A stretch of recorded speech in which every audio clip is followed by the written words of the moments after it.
Ginagago na naman po natong si Harry Roque ang kanyang mga taga-suporta.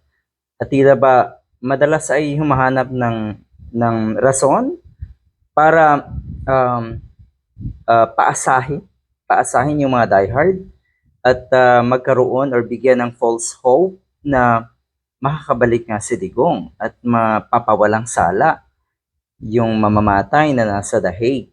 Oh, yan. Eto, meron na naman pong issue etong si Harry Roque.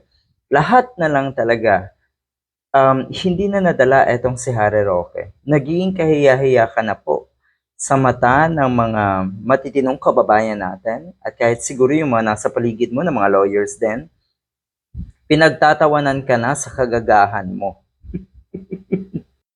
Ito ang kanyang bagong statement. Ang Russia daw ay na-convict na ang ICC prosecutor and judges. Ano daw ang mangyayari kay Digong kung etong mga judges nga na ito ay maaresto at makulong sa Russia?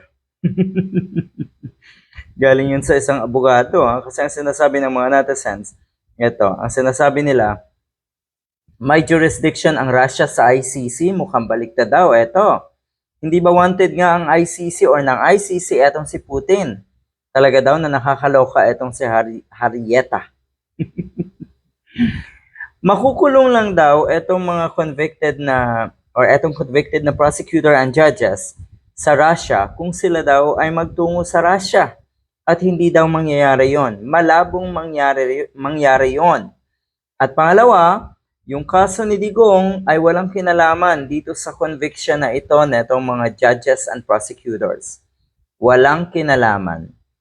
Ang kaso ni Digong ay nasa ICC na. At sigurado kung magpalit man niya ng mga judges or prosecutor, naandyan pa rin ang kaso. At ang totoo, ang katotohanan, mabubulok pa rin si Digong sa ICC, sa bilangguan.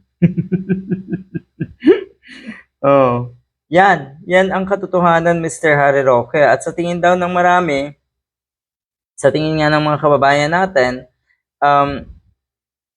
hindi na talaga. Wala na talagang pag-asa etong si Digong na makabalik. At eto na lang ang ginagawang lusot ni Harry Roque para kahit papano, may rason pa rin siya na manatili dyan sa the Netherlands. Kasi ang sabi ni Harry Roque, hindi daw siya aalis ng bansang yan hanggat hindi kasama si Digong pauwi ng Pilipinas. Ang lala.